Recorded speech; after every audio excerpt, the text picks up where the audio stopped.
मनोहर का घर पुराने कब्रिस्तान के पीछे था और उसके घर के छत से वह कब्रिस्तान अच्छे से दिखता था। वह रोज उस कब्रिस्तान को पार करके ही अपने काम पर जाता था।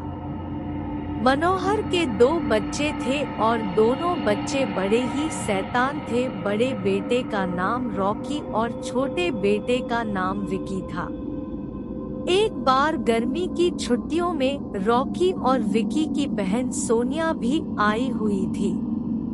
तीनों मिलकर रात के लगभग 12 बजे एक रूम में ट्रूथ और डेयर खेल रहे थे।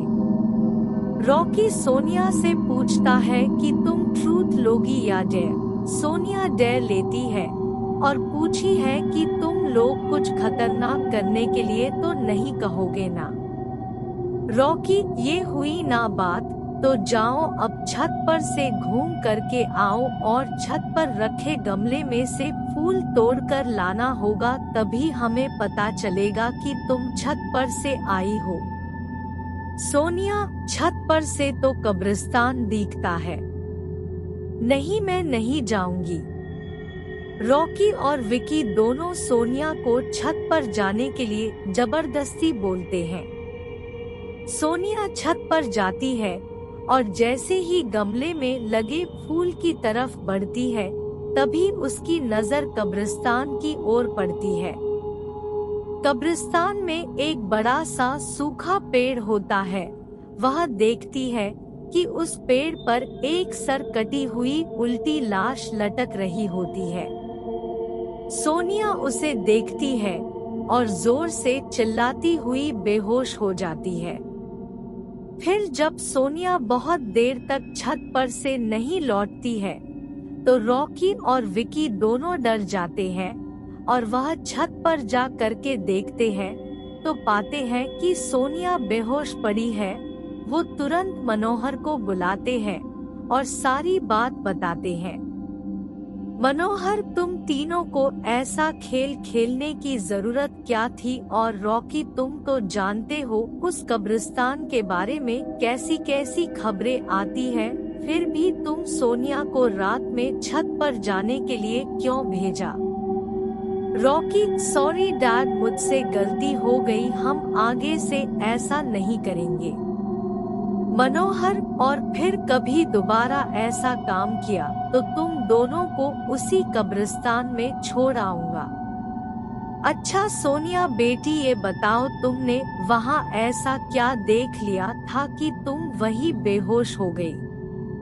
सोनिया सहमी हुई हालत में मनोहर को सारी बात बताती है कि उसने क्या देखा। मनोहर ने उस कब्रिस्तान के बारे में ऐसी खबरें पहले भी सुनी हुई थी, इसलिए वह सोनिया को डांटता नहीं है और बच्चों को संभल कर रहने की सलाह देता है। एक दिन मनोहर को काम से छुट्टी मिलने में देर हो जाती है और उस दिन उसे ऑटो भी नहीं मिलता है। वह पैदल ही घर की ओर चल पड़ता है। इधर विकी और रॉकी दोनों आपस में बात करते हैं। रॉकी, विकी, तुम्हें क्या लगता है सोनिया ने जो कहा वो सच है? मुझे तो लगता है कि वो सिर्फ बातें बना रही है, वो उसका भ्रम होगा। विकी, अरे नहीं भाई, तुमने उसकी हालत देखी नहीं एक दिन भी, और यहाँ रुकने को तैयार नहीं हुई। मुझे लगता है कि उसने सच में कुछ देखा होगा। रॉकी, चलो हम कब्रिस्तान में जाकर खुद ही देख लेते हैं। विकी, अरे भाई तुम पागल तो नहीं हो गए हो? मुझे अपनी जान बहुत प्यारी है, मैं कहीं नहीं जाऊंगा और तुम भी मत जाओ। विकी के मना करने के बावजूद रॉकी नहीं मानता है और वह अकेले ही कब्रिस्तान की ओर चल देता है। कब्रिस्तान का दरवाजा खोलता है और अंदर चला जाता है। वह उस पेड़ की ओर भी देखता है जिस पर सोनिया को सर कटी हुई उल्टी लाश दिखी थी। रॉकी खड़े होकर उस पेड़ की ओर देखता है, तभी एक अदृश्य हाथ उसके पैरों को पकड़ लेता है। रॉकी डर जाता है और जोरों से चिल्लाने लगता है, बचाओ, बचाओ, छोड़ दो मुझे, मुझसे गलती हो गई, मैं फिर कभी यहाँ दोबारा नहीं आऊंगा।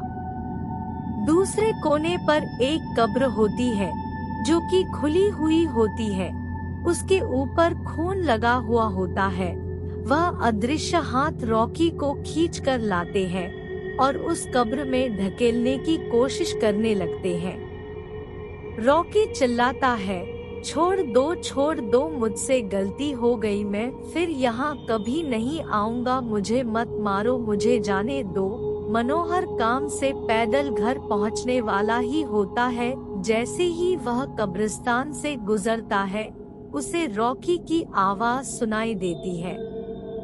मनोहर, ये क्या? ये तो रॉकी की आवाज लगती है, ये तो कब्रिस्तान से आ रही है, मुझे जा करके देखना चाहिए।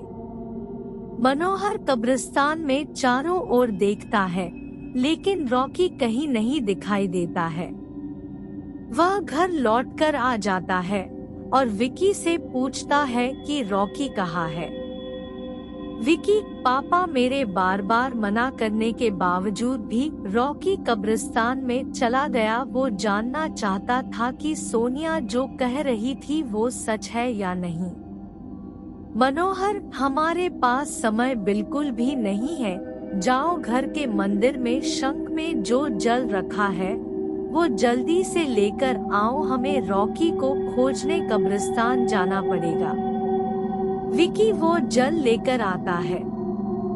मनोहर और विकी कब्रिस्तान में जाते हैं। मनोहर जल छिड़कता है, फिर उसे किसी के घसीटने का निशान दिखाई देता है।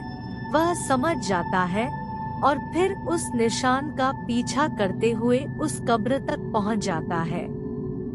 मनोहर कब्र के आसपास वो जल छिड़कता है। कब्र से अजीब अजीब सी आवाजें आती है। विकी बहुत डर जाता है।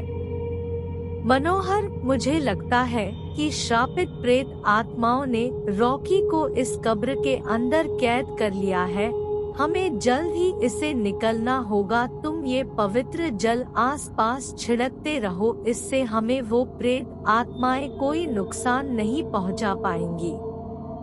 मैं कब्र को खोलने की कोशिश करता हूँ। मनोहर उस कब्र को खोलने की बहुत कोशिश करता है। अंत में वह कब्र खुल जाती है। उसके अंदर रॉकी लथपथ बेहोश पड़ा होता है। मनोहर रॉकी को लेकर हॉस्पिटल जाता है। उसकी हालत बहुत गंभीर होती है। उस दिन के बाद मनोहर उस घर को छोड़कर शहर से दूर एक दूसरे घर में अपने पूरे परिवार के साथ रहने चला जाता है। आप लोगों को यह कहानी कैसी लगी? कृपया कमेंट करके जरूर बताएं।